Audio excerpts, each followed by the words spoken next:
I've always been obsessed with nature ever since I was a little kid. Always had ponds in the back garden and just sort of rooting around in there, trying to get frogs out of the folds in the lining. And my granddad had a pond, and he always used to tell me about the tench that lived in there and how I won't see it very often. And as a young kid, I used to stand for hours just waiting just to try and see this tench. And every now and again he'd clean out the pond and he'd show me all the fish in his swimming pool that he used to put them in, and I just used to love watching them swim around. And every now and again I'd net my dad's goldfish that he didn't know about I was doing, just so I could have a little look at them. And yeah, family holidays, we used to sort of dig around with nets in chalk streams and stuff, getting little stone loach and bullheads and all sorts of little insects. And yeah, I think that's just sort of translated and carried with me through my life, really. And carp fishing just gives me that aspect of my life, like just trying to work out what's going on under the water, and I've just always been fascinated with it. So a lot of my fishing back when I was younger was done on small clear weedy pits, being in Cambridgeshire, little farm pits, and it was all sort of stalking in the edge and just being really stealthy. And I realised early how easy it was to spook carp, and I've tried to keep that in my fishing since then, like even on more open pits, just trying to be as quiet as possible about everything I do, just sort of allow more fish to be in front of me and give me sort of higher percentage chance of getting bites. Yeah, so most of my fishing's done at weekends, really. The majority of my fishing is kind of campaign fishing on one lake. I like to get into one lake, so generally when I first start on a new water, I like to fish a variety of different swims if I can. If there's not a lot going on, you know, I like to fish a different swim and get different spots marked up sort of quite early on in the campaign. And I'll write those down in my phone and draw, you know, little arrows on photographs, just letting me know where the spots are with, you know, the wraps to get on those spots. And then as soon as you've done all that legwork, you know, you might think it's not paying you back instantly, but over the course of the season, all of a sudden you see fish in a certain area, you've got a couple of spots already marked up. You can just wrap the rods up, and you know, generally I'm fishing as close in as possible. So it's like an underarm flick, which you can be quite accurate, 1 or 2 casts with a light lead, you're fishing, and a lot of the time the fish don't even know you're there, kind of thing. And I think doing that legwork early on and getting those spots marked in different areas just allows you to drop on them real quiet, rather than sort of doing the whole process every time you fish a swim and not marking those areas down. You know, a dozen casts in an area when there's fish already there, especially on a lake like this, which is really shallow, it's a good chance you spook those fish before you've even started. Yeah, so stealth's always been quite integral in my fishing. From the minute I arrive at the lake, I'm just thinking about just trying to keep quiet, shutting the cart van doors quietly, always sort of wearing dark clothing so I can blend in as much as possible as I'm doing a lap around the lake, sort of trying to avoid like gravelly areas and swims, and sort of sending any sort of vibration through the water, loading the barra quietly, and yeah, just trying not to let any carp or any person sort of know I'm about, really. You know, when I'm doing a lap, if I do sort of walk into someone's swim, I sort of keep down just in case they're fishing in close.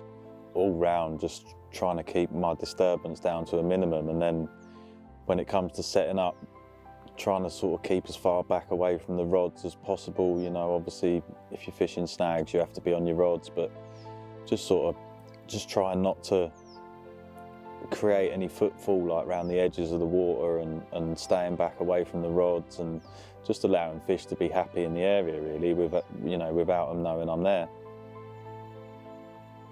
Yeah, it's my mindset around the lake when I'm sort of trying to find carp or, you know, doing a lap or whatever, is just to always anticipate that there could be a carp around the next corner, you know, the next swim you walk into.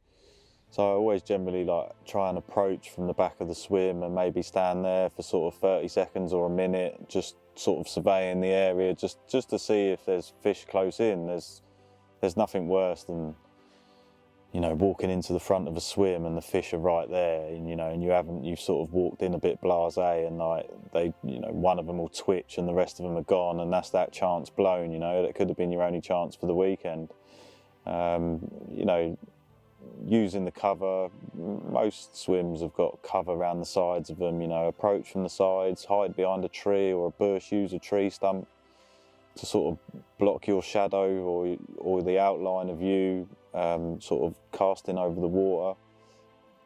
Watch your footfall, twigs and bits of gravel or stones, or just being aware of what's going on around, what the disturbance you're making. Sometimes I like to stand at the back of a swim and sort of have a picture of what that looks like in my mind, and try and keep that picture looking almost the same, just with me in it, whether that's, say, using a tree or a rock or a hump, or if I have to crawl down to get low and have a look in the water that way. All those things are just helping you not to spook fish. And as I said at the start, fish will spook very easily, and I think a lot of that's forgotten now.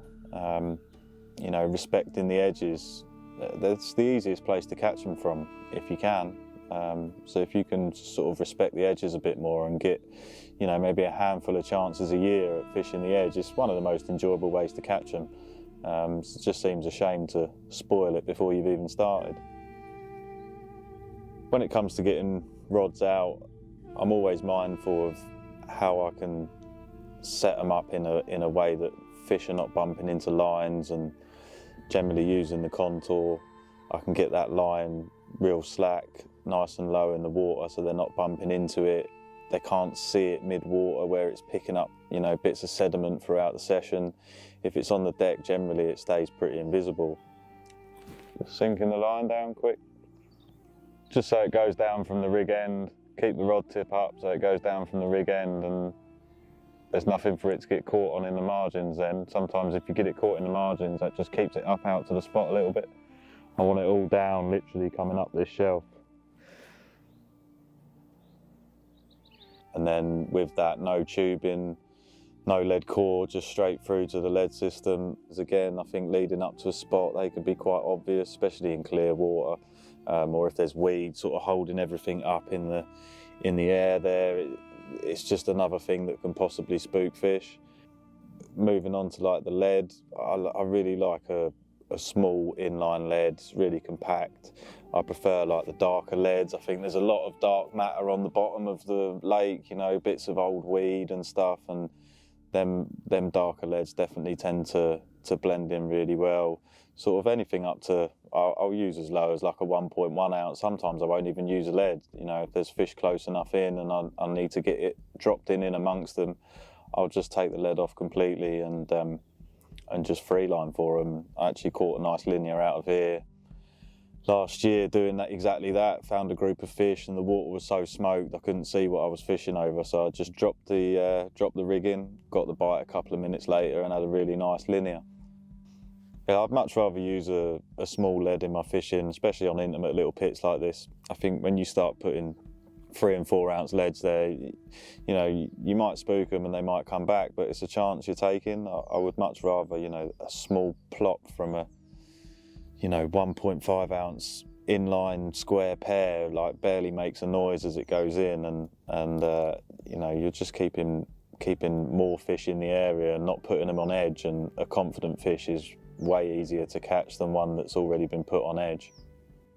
I favour an inline lead over anything else, partly because of the hooking potential of inline. It's quite different. Not many people tend to use the inlines anymore, and I think that instant reaction sort of enables me to use a lighter lead.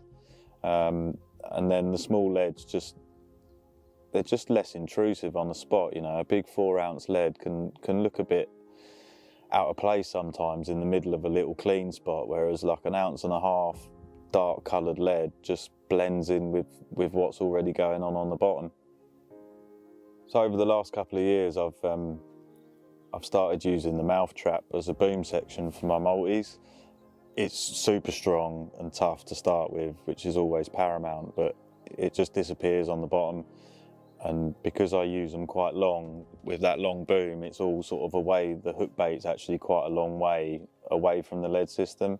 The mouth trap, obviously, being so stiff, helps to sort of push that away, and then it also helps when a carp picks it up. It's kind of pulling back down into the bottom lip, which obviously is what you want everything doing. You know, as soon as it's in the mouth, it's just pulling back down. I use the end trap as the end section, which gives me that bit of supple because I can break it, and then over sort of the Albright knot I have quite a large bit of putty, and then on the break in the end trap I also have a bit of putty, so there's quite a lot of weight there. So the only sort of buoyant part of the rig is the hook and the bait, basically just enough to get inside the fish's mouth, and then after that everything in that rig is just pulling down. And with sort of super sharp Kamakura hooks, I think that enables me to use a lighter lead. They just go in further quicker, and I don't think you need that sort of 4-ounce lead to pull it home. So again, just everything sort of working together to really hook that fish quickly. Yeah, so I believe the reaction of that rig in the water, just everything happens so quick, and it kind of just startles the fish.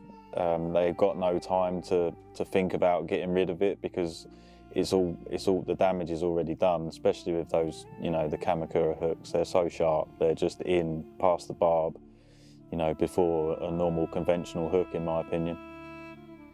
Quite a few of my bites on this lake in particular have been like right close in the edge, so it's been quite nice to actually see the fish's reaction to the rig and everything. And I've not seen myself get done.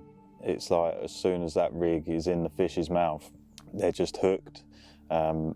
Even without the lead, I think those two quite large bits of putty almost act like a mini lead, and then obviously with the springiness of that mouth trap pulling back down, there's actually quite a lot of weight, if you like, pulling that hook in before the leads even come into play. Predominantly I'm a boilie angler only. You know, they're still very versatile. I can do whatever I want with them, whether it be sort of whole boilies, sort of one at a time with a little match catapult around the float, or if I do need to crush them up sort of more in the winter months when I need them to be a bit more digestible, I'll use like a mini spom rather than the midi or the big one.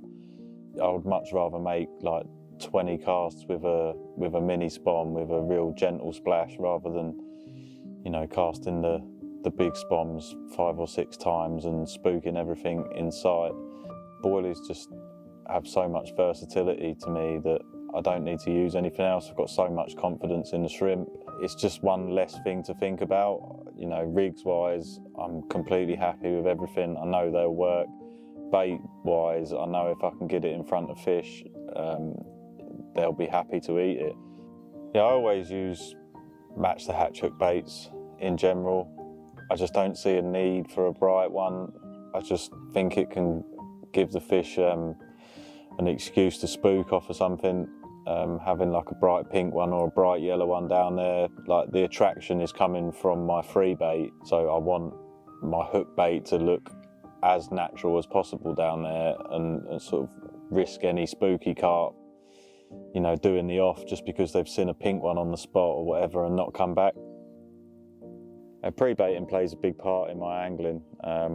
I don't generally fish over a lot of bait, but when I leave, or if I can, like sneak down in the week when the lake's quiet and sort of put a fair amount in if I think it's the right time to do it, you know, upwards of 5 kilos at a time, just to keep those fish sort of on those zones a bit longer. If I really feel like I need them to be on there longer, I'll crush it up so there's a lot more smaller bits in there. You know, keep them visiting that spot. If ever they want food, they can come back to it. And then obviously when it comes to a fishing situation, generally don't need to put too much bait out, which means I can get out a little bit quieter than normal. Just building the fish's confidence in the area all the time. You know, maybe not fishing it for a couple of weeks, just baiting, and whilst I'm fishing other zones, do it quiet, do it, you know, in the middle of the night if you can. Or, you know, my general rule with pre-baiting is if someone can see me or hear me, then I won't do it, out of respect for their angling. But If there's no one on the lake, generally like Sunday afternoon, I can hang out a bit longer and people, you know, chip off back to their families or whatever, and that for me is a really good time to then start, you know, getting a bit of bait in, using the Trent bait shrimp. I'm so confident in it, it's just one less thing to think about. I just, you know, everywhere I've taken it, they eat it. And it, you know, with that and rigs, all I literally have to think about now is just finding fish and finding the areas they want to be in at any given time of the day, and making sure I've got rods in place on pre-baited areas that they're used to feeding off, and it just makes catching them so much more, so much easier. Yeah, as time goes on in life, sort of my time gets more and more precious. Work gets busier. I run a small business, so during the week, sort of the general day-to-day running of that just takes up a lot of my time, and sort of gives me less time than I used to have to think about fishing. So the time I do get out on the bank, I really want to maximise that, which is why I do everything I possibly can to put more carp on the bank.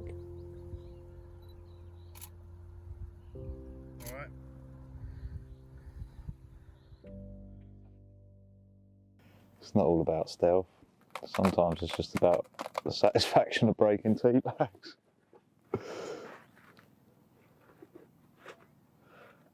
That's what I'm talking about. And what tea bags are they? Clipper Organic.